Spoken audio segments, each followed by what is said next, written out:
Hey you all, Farmer Jesse here. Welcome to the No-Till Market Garden Podcast, episode 15. Today on the podcast, we have Mr. Stephen Ciancioso of Buenavista Gardens in Hawaii. And I love this episode. I am always fascinated by the challenges unique to growing in different places, such as Hawaii, where every little thing is expensive and they have some, let's just say, interesting pest issues. Also, this episode has a fun twist, mid-sentence. But first, don't forget to check out the free lettuce workshop from Ray Tyler of Rose Creek Farms. That is going on right now, as well as a free ebook you can download. The masterclass will be open soon, and then periodically throughout the year. If you are in a challenging environment at all for lettuce, Ray will help. Go check that out. The link is in the show notes or at notillgrowers.com. Make sure to use our link. That link is important. They kick a few bucks back to the show when you sign up for the masterclass. So use that link. That's good for us. If you're getting any value out of this show or notillgrowers.com, don't forget about our Patreon challenge. Patreon is a site where you can go support your favorite YouTubers, bloggers, podcasters, or just us. We are trying to get that Patreon page up to $1,000 per month to be able to afford a second season of this show in the fall. Kicking just a couple bucks a month, and we can continue to grow this show and website and ultimately this no-till movement. That's patreon.com/farmerjesse, Patreon, or feel free to donate to the show via Venmo. That's like an app for your phone, Venmo. Our handle is at No-Till Growers, ampersand No-Till Growers. At very least, please share the show, review it on iTunes, subscribe, or just talk loudly about it in a coffee shop. Every little bit helps. All right, enough from me. Let's get to our excellent guest, Stephen Ciancioso of Buenavista Gardens.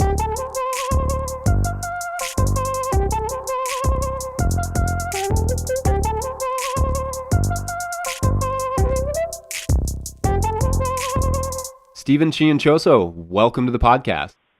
Thanks for having me. I'd love for you to maybe start by giving us a little rundown of Buenavista Gardens, where you are, how much acreage you're sort of working on, and that sort of stuff. So I'm in Moloa'a, Hawaii, on the island of Kauai. I'm on about a 3-acre lot, but I'm farming right now about a 1/4 acre, kind of expanding right now to about a 1/3 of an acre. The rest of the property's kind of in grass pasture and a fruit orchard and a little cabin. And there's mangoes, coconuts, bananas, plantains, avocados, citrus, a lot of different stuff going on the property. And, the vegetable garden's about a 1/4 acre. Okay, and can you tell us a little bit about the island that you're on? Yeah, so it's a pretty small rural island. There's about 70,000 people here. There's not a ton of vegetable production going on here. Traditionally, the agriculture was like in sugarcane and plantains, bananas, papaya, kalo, coconuts, things like that. And there is still a lot of that going on. Most of the farmers markets are filled with like tropical fruit. But there are some vegetable growers, and it is kind of starting to grow more and more. We're in a unique situation because everything that's not grown here or made here literally has to be shipped in.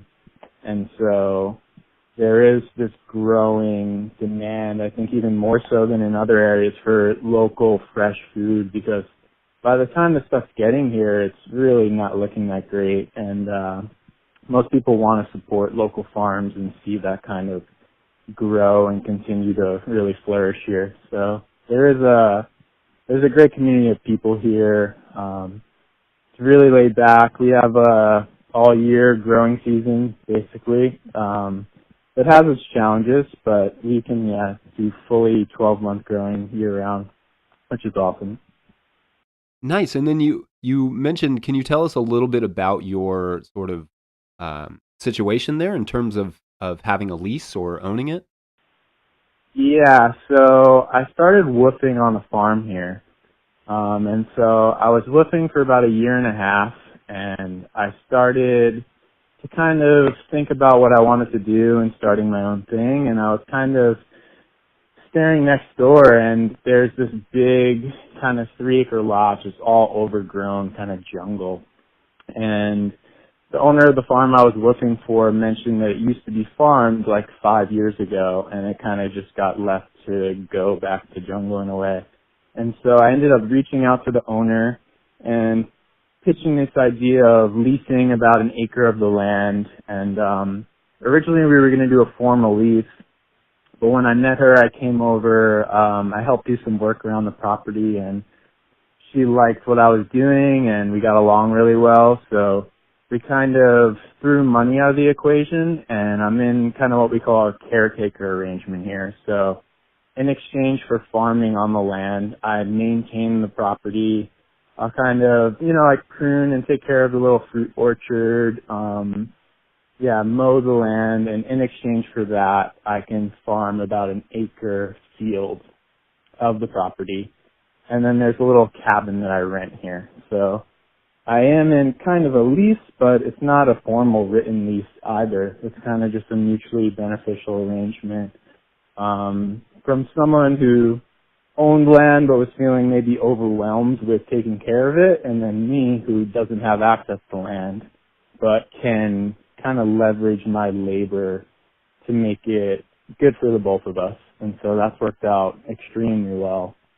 So I have a really good relationship with her, and yeah, it's been going great so far. Nice. Can you tell us a little bit about your sort of history before you started woofing there? So I'm from New York. I have no background in agriculture. But I moved to the island and I kind of started gardening and just saw how things flourish here, and it just got me sparked on it. And so when I was looking for a new living arrangement, I thought it would be cool to woof and kind of, have a place to stay and be able to learn about farming. And I ended up kind of getting onto this really small scale organic farm where it was just like 2 woofers and the owner, and it was more of like a mentorship. We really learned kind of everything from A to Z, from prepping beds to planting to doing the markets and everything like that. So I kind of gained a wealth of knowledge in a really short amount of time, and was looking around a little bit and was enthusiastic, and I kind of wanted to make the jump to start my own thing. And so I pitched the idea to the landowner, and then I started it. While I was starting the farm, I was still woofing and still having a night job. So I kind of juggled those just to kind of get my feet wet, and I was kind of starting making beds and all of that, and then planting out and slowly growing. And I got into a farmer's market and started selling at the market, and then kind of watched it take off a little bit. And then from there, I quit my job and kind of was just woofing and doing my own thing.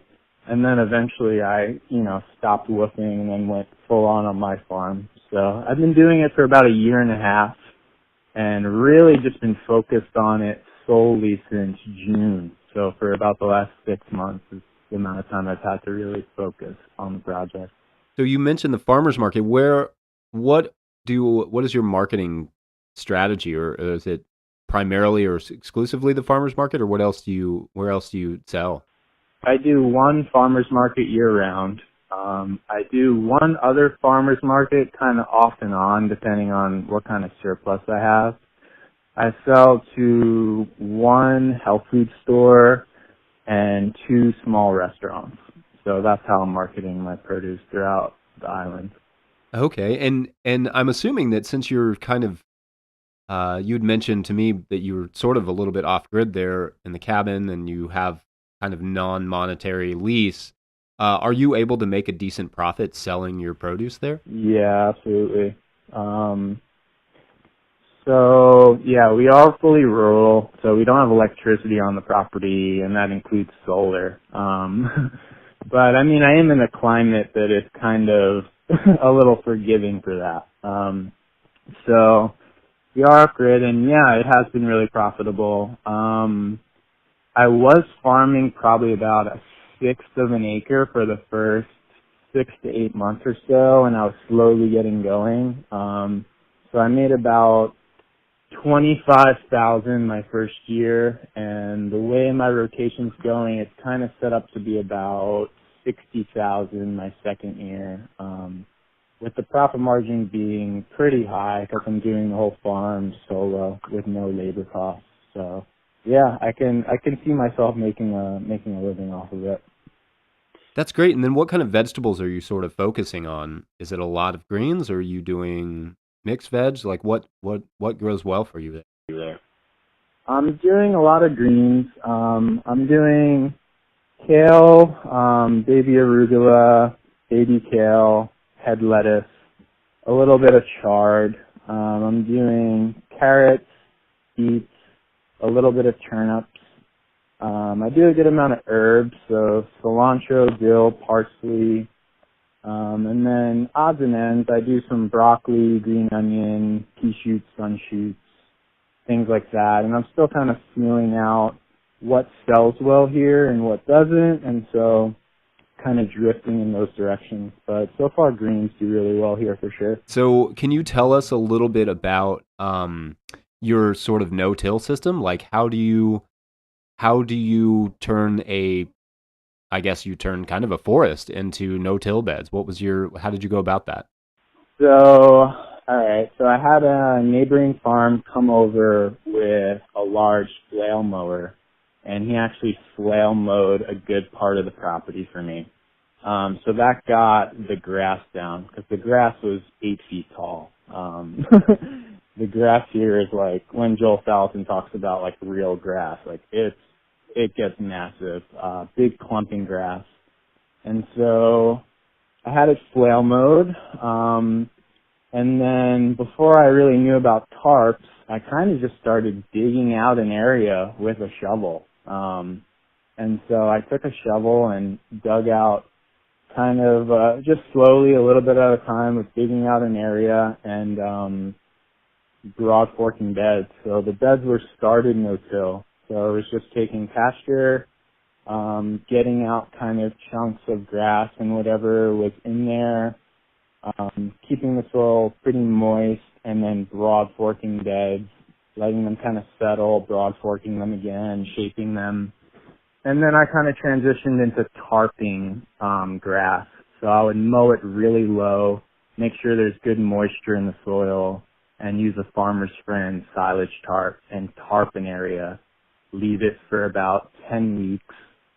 Then I'll take it off, see how it is, and if it's good to go, then I'll just string line beds, broad fork them, and then broad fork them again and rake them smooth, add some compost and amendments, and then go from there. And that's been working awesome so far. Okay, when you say adding compost, how much are you adding for a bed, or does it depend on that specific bed's? I don't have a source here for compost in Hawaii. It's not really managed the same way as in the States. Like, I wish I had a Vermont compost where I can just order the load of compost. I would pay really good money for that, honestly. But most of the compost here isn't really managed that well. It's just green waste from the entire island, and they don't really have the staff to flip it, make sure it's free of weed seeds. And I know some friends that have had it tested, and it comes up for kind of like toxicity on certain nutrients because they're just throwing in like whole banana plants and coconuts and certain things that are maybe really dense in a certain nutrient. And so I haven't heard good things. I think it has more of like a landscaping application, you know, making nice little gardens in front of malls and things like that. So I haven't had a source, so I'm making my own compost. And then I'm putting on as much as I can, generally about just like a full wheelbarrow per 50-foot bed.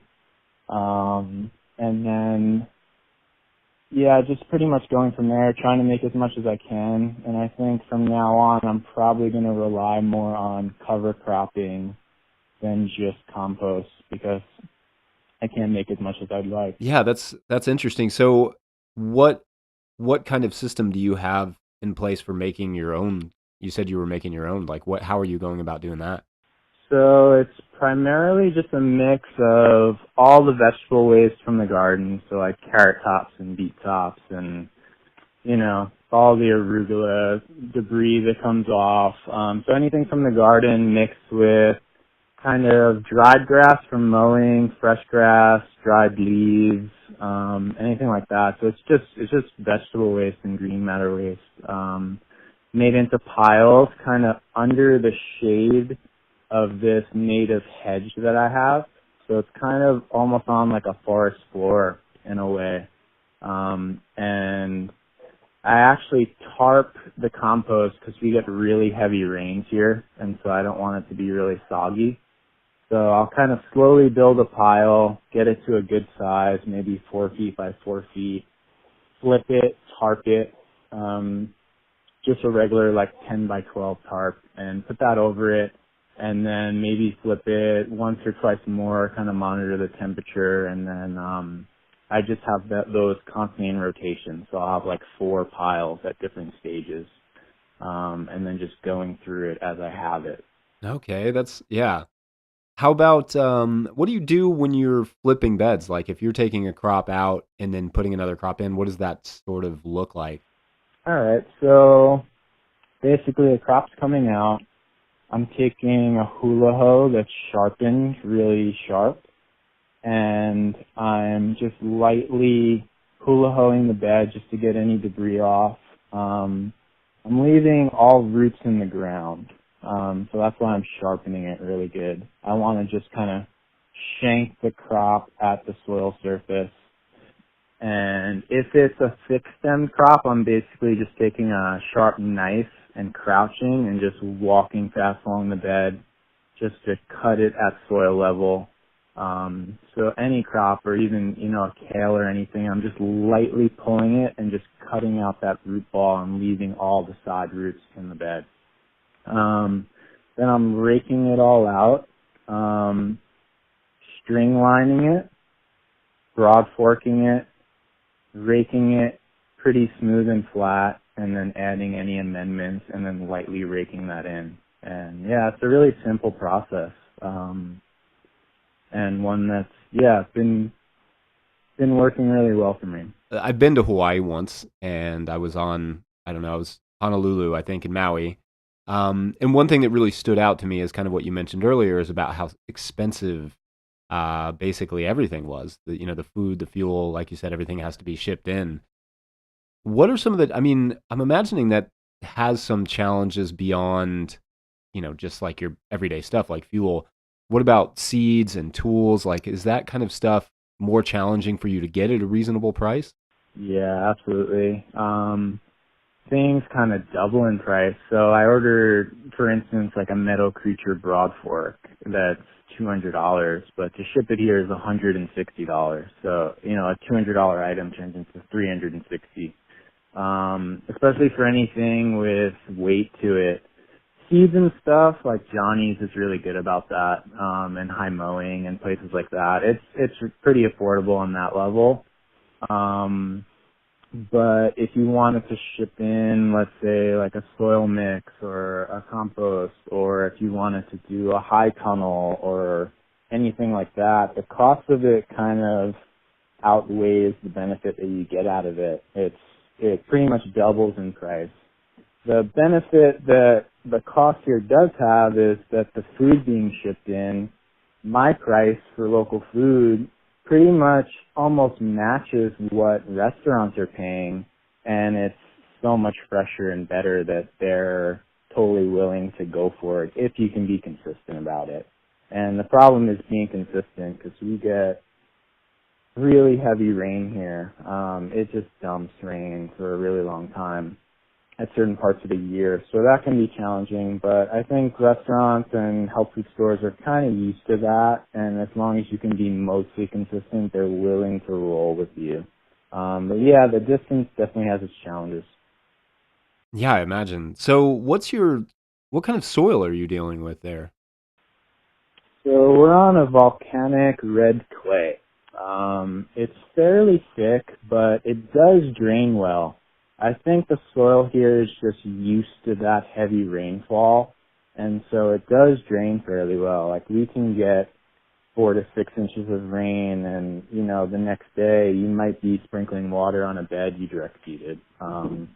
And so tropical soils are fragile, and that's sort of why I've really focused on no-till farming. They're low in organic matter to start, and they leach nutrients and organic matter really rapidly, especially from sun exposure and heavy rain. And so some soils might be maybe more forgiving of till. And it just cuts out. Not sure why, but I will say that if we can get the Patreon page up to at least $1,000 a month, I can improve my equipment a bit and hopefully not lose half an episode at random.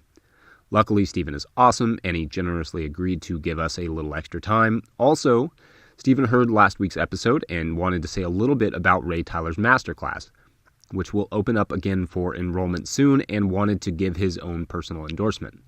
So I just want to give a shout out to Ray Tyler. This is not a paid advertisement, it's just my opinion, but I'm in his lettuce masterclass and it's full of such good information on growing lettuce year round.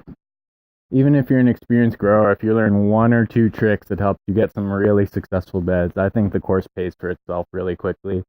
And I've also seen him just go completely out of his way during his busy times to help anyone in the class and make sure everyone's doing well. So if you're interested, I definitely recommend everyone check it out.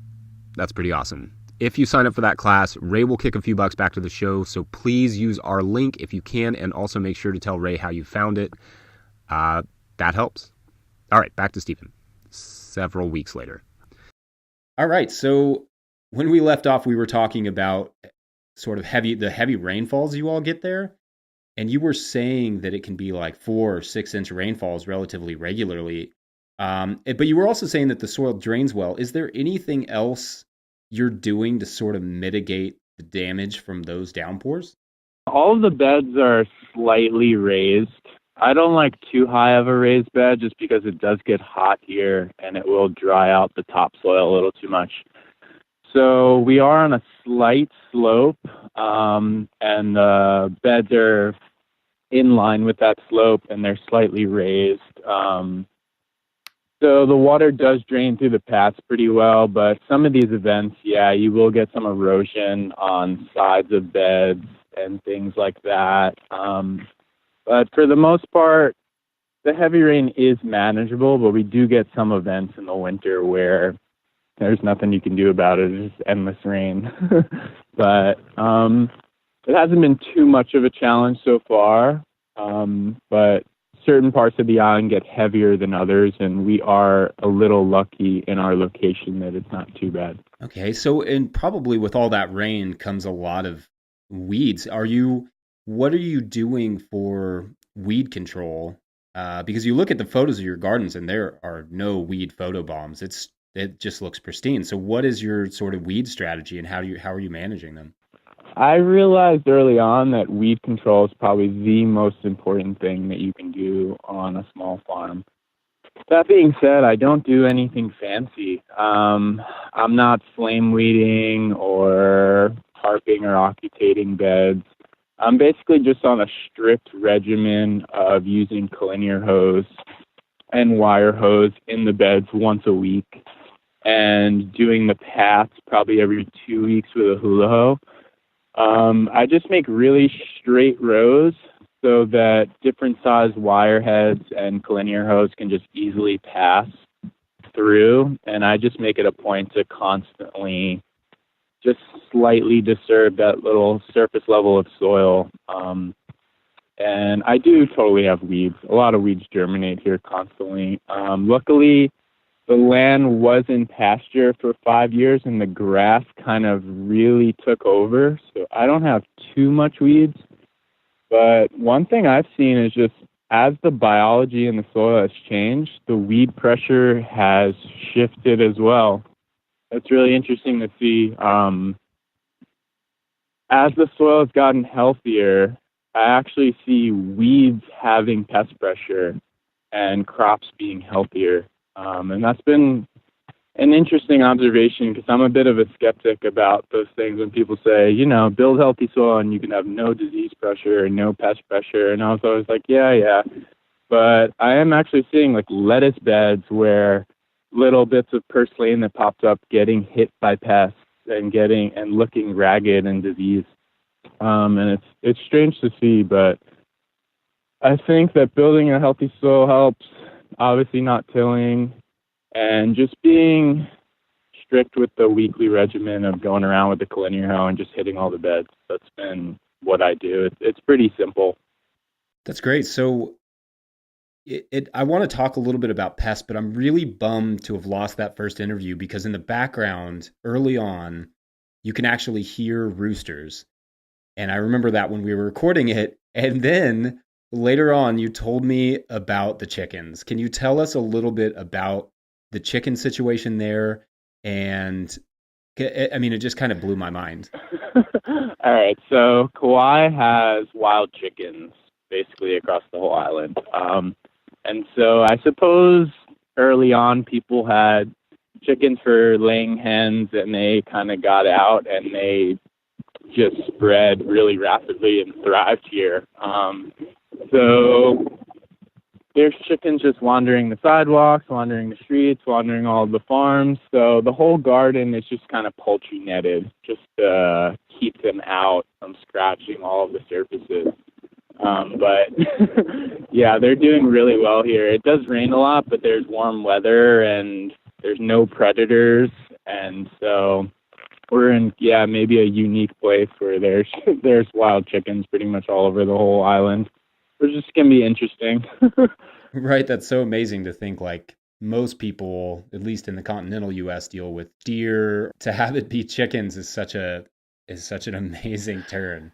It's funny to watch tourists like at a coffee shop and just have roosters walk right up to their table and do a really loud crow and just blow people's minds. It's weird to see. I think you just get used to it after a while and you don't think anything of it. But I'm not sure if any of the other Hawaiian islands really have it like here, which is an interesting thing too. Right. So what about other pests? Do you have any? You were talking just a little bit about pests a minute ago, but do you have any other pest issues that are maybe unique to you or just to the kind of crops you grow? I don't have any major pest pressure, honestly. There is the occasional kind of aphids, whiteflies type of pressure, but I don't really spray anything on the farm. I will do like a quick neem oil spray. One pest that's pretty bad here in Hawaii is the fruit fly.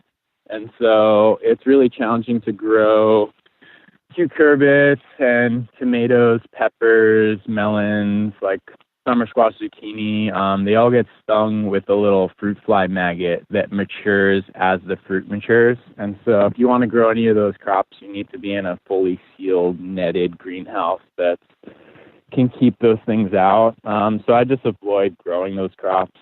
But no, I don't have a ton of pest pressure, which is interesting because a lot of people in Hawaii talk about really consistent, heavy pest pressure, but I haven't seen it too much in my fields. Do you have any plans to bump up to doing sort of any tunnel production and that sort of thing? I'm leaning not to, just because the materials to build a tunnel here in Hawaii is quite expensive, and I do think there is a little bit of a learning curve that I would have to spend a lot of time getting to know those crops and perfecting it. I do have a bit of a passion for growing peppers. I would like to grow more peppers, but I'm not crazy about going into greenhouse. Tomato and cucumber production. Also, living off grid here, it's a little bit challenging. I wouldn't really be able to have fans and vents and all of those things that really help in a hot, humid climate. But I have seen people be pretty successful with almost like square little greenhouses with plastic on the top and just netting on the sides, and it's really well ventilated. So I have a few friends that do that, and but no, I think I'm just going to stick to outdoor production and keep it pretty simple. It's funny. I'd like to talk a little bit about the challenges of living off grid. You know, my wife and I lived off grid for years, and it came with some sort of ridiculous challenges when it came to growing food and having to, for instance, bring all the plants in on cold nights, and heating, to heat the house with wood, or we built a sort of self-propelling hydraulic ram pump for our irrigation. It was just like you had to go an extra mile. So is there any sort of like, what are some of some of those challenges for you? I live in a climate where it's really favorable to essentially sort of live outside year round. And so the living challenges are really minimal. I've lived without electricity for probably a little over 3 years now. And that part of it it's really nice, honestly. The parts that are challenging with farming is kind of a lot of the post-harvest stuff. So having I don't have a greens bubbler or a salad spinner. I don't have cold storage. So a lot, or even like a greens harvester, let's say, I wouldn't really have a consistent way to charge the battery even. So it's forced me to do things a little bit more old school and keep it simple and not do a ton of baby greens production. So I focus a little bit more on like head lettuce and bunch greens and bulk carrots and bunch carrots and things that can be done a little quicker for harvest. But yeah, it does have its challenges, but it's beautiful at the same time. I really love it.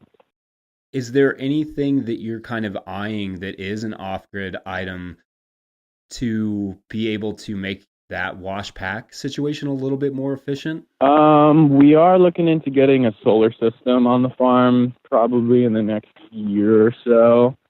I've just heard a lot of conflicting information about it. Like some people are saying, yeah, just get a small system and you can run some things off of it. And some people are like, don't even bother unless you spend $10,000. And so we're looking into it and kind of feeling it out. I'm pretty sure you can run a bubbler and a spinner and kind of the more low watt stuff off of a small solar system. So we're looking into that. But I think for the most part, I've become pretty quick and efficient at just harvesting the way I'm doing it now and washing in tubs and stuff like that. So I'm not too concerned about it. Hey, you all, one last quick interruption. Hannah and I will be presenting at the Organic Association of Kentucky conference, also known as OAK, on March 2nd. Our presentation will be on marketing, but I am happy to chat no-till if you find me there. Also, I will be doing a seminar on no-till market gardening at the Kentucky Green Living Fair, and that is April 6th. Tickets are available for both of those. Google them or check the show notes. I'll have a link down there. Okay, that's it. Back to Stephen. Right on. So one of the things that you're doing that I think is super cool is you're moving more towards a plastic-free farm. Can you tell us a little bit about the biodegradable packaging and et cetera? Yeah, so I was sort of avoiding doing a lot of greens at market, a lot of baby greens. I didn't want to be just pumping out plastic bags constantly at the market. And so I brought them and I was selling them in plastic bags and it didn't really fit too well with me. So I started researching and I found these biodegradable cellophane bags. They're made by NatureFlex and they're made from a wood pulp. Some of them are made like from corn resin, but these are made from a wood pulp and it's a nice clear compostable bag that just breaks down in a home compost pile.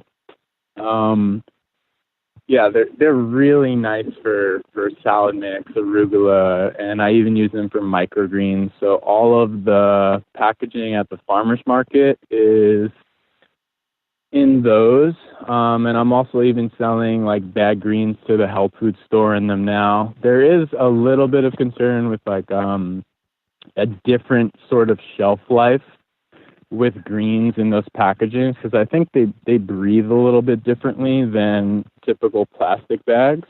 But all of my customers have given me really good feedback and they look beautiful at market and it's a really nice option. So I buy a size 7-inch by 15-inch for arugula and salad mix. And then I buy a 6-inch by 8-inch about for pea shoots and sun shoots. It fits like 2 or 3 ounces in there. And I get them from a company called Nashville Wraps, and then also a company called Bags and Bows. And they're just Nature Flex biodegradable cellophane bags. So if you look them up, they are a little bit pricey, but honestly, if you just took, let's say, like a quarter ounce out of your mix, it basically pays for the bag. And so it's just something that I'm passionate about. And then anything that's going to restaurants and health food stores going in totes, and they're returning those totes to me. And so, yeah, it's shifting more and more and just being no plastic on the farm as much as I can. So, yeah, it's something it feels really good to move in that direction. That's cool. What has the sort of customer response been to that? For a while, I kind of just brought them and didn't even really mention it. It was just something I wanted to do. And then I started to put a sign up just saying, all bags are 100% biodegradable, non-GMO cellulose, and people were really stoked on it. They were like just kind of surprised, like, wow, why isn't everyone doing this? And I think that it's a bit of a new product. It's something that's a little pricier and people maybe aren't willing to spend money on. It's something people kind of like laugh at sometimes. Even I see in forums, people are like, I really want to use biodegradable packaging. And people are like, whatever, just throw it in plastic bags.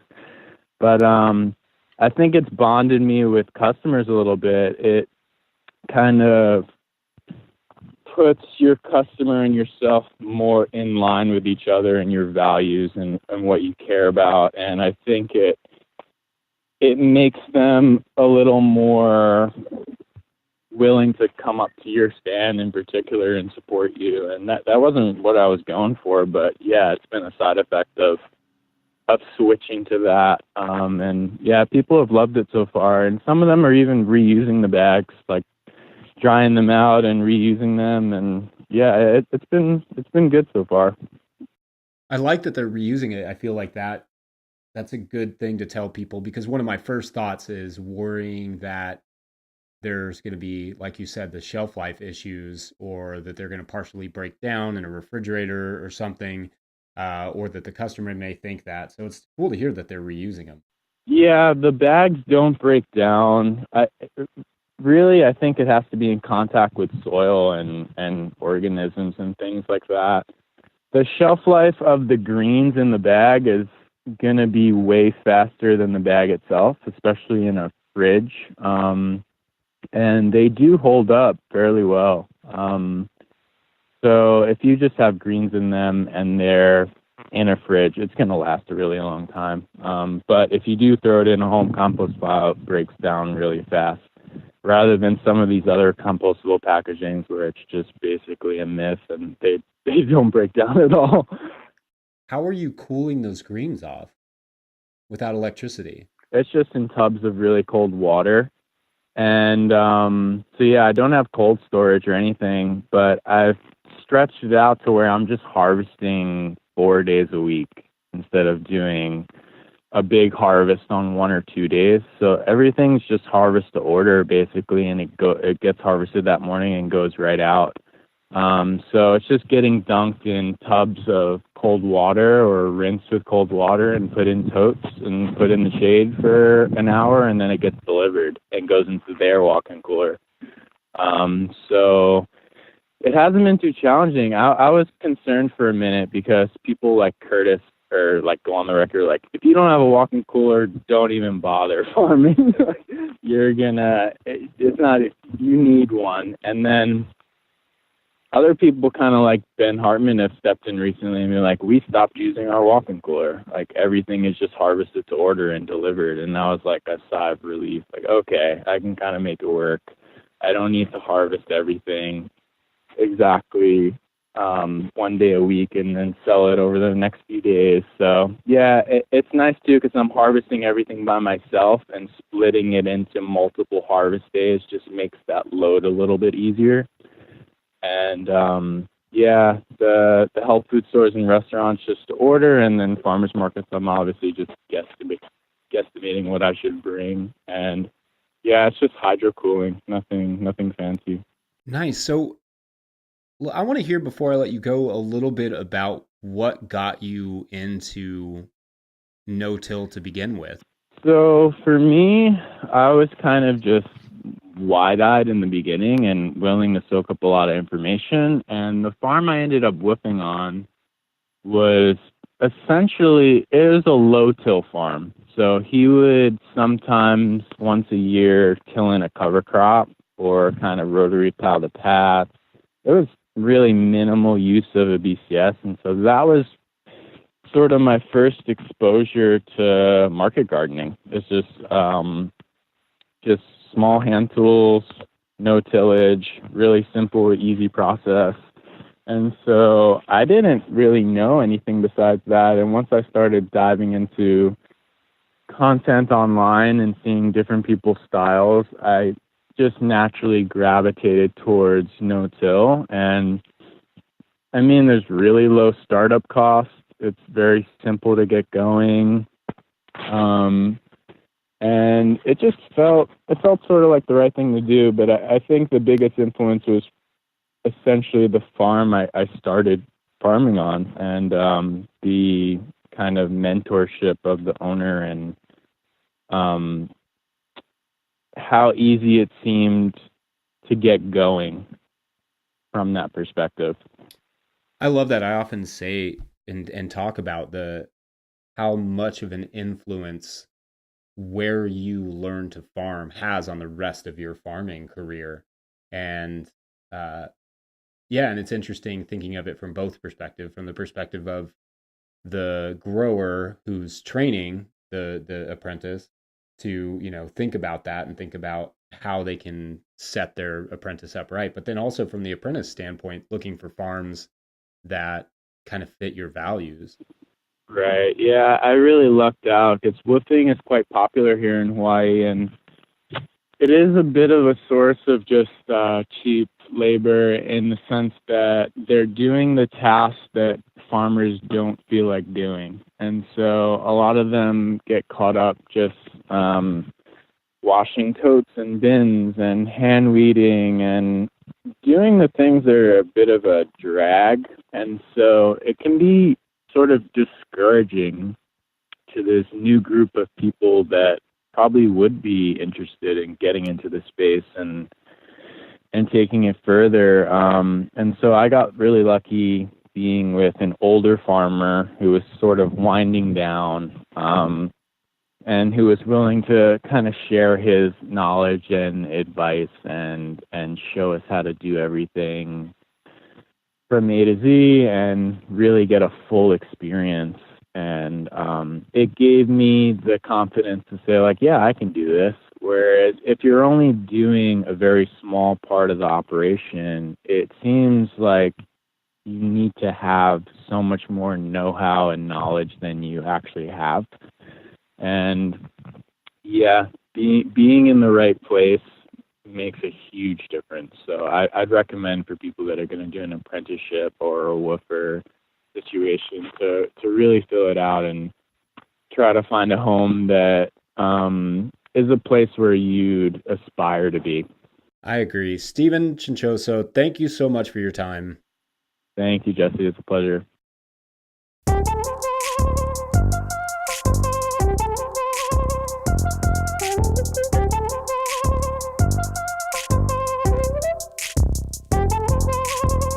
All right, if you enjoyed this episode, make sure to check out Stephen's work, give him a follow. All the links will be in the show notes.